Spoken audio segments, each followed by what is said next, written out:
آگے اولاد ہے ان کے بارے جن کو اولاد دے دیں اللہ تعالیٰ پھر ان کی نیکی کی فکر ہے. ہاں بچوں کو بھی نیک مجالس میں لائے کریں, نیک ماحول میں لائے کریں, دینی مجالس میں لائے کریں. الحمدللہ. ہاں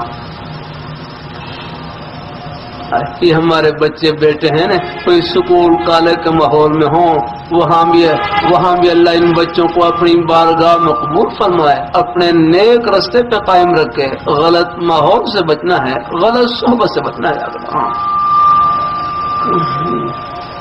اللہ تعالیٰ اپنی مہربانی فرمائے.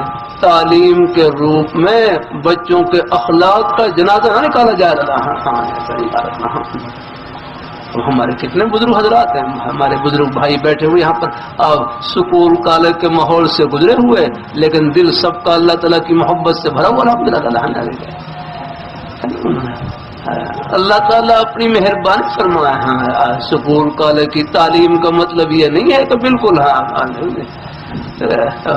وہاں ہے اپنے دین کی وہاں پر قدردانی ہے, اپنے دینداری کا پورا خیال رکھا جائے. ہاں اللہ تعالیٰ اپنی بارگاہ میں قبول فرمائے. اللہ ہمارے بڑے اللہ تعالیٰ کے نیک بندے ہر جگہ موجود ہیں. ہمیں یہ نہیں لگا اللہ ہر محکمے میں ہوتے ہیں, اللہ تعالیٰ ہر شعبے میں ہوتے ہیں اللہ تعالیٰ کے نیک بندے.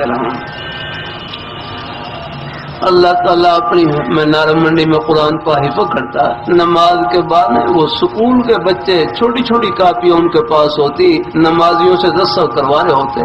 ہم ان سے پوچھتے یہ دستخط کیوں کروا رہے ہیں؟ بچے کہتے سکول میں ہمارے اساتذہ پوچھتے ہیں تم نے جماعت سے نماز پڑھی ہے کہ نہیں پڑھی. ہم نمازیوں کے دستخط دکھلا دیتے ہیں کہ مسجد میں جا کر جماعت سے نماز آتی ہے. ہم بڑے خوش ہوتے. حضرت حکیم الامت حضرت تھانوی رحمۃ اللہ علیہ فرمانے لگے انگریزی پڑھانے والے استاد نیک ہوں, ان کی نیکی کا اثر بھی طلباء پر پڑتا ہے. اپنا اساتذہ کی نیکی کا اثر شاگردوں پر, والدین کی نیکی کا اثر اولاد پر, افسر کی نیکی کا اثر عملے پر.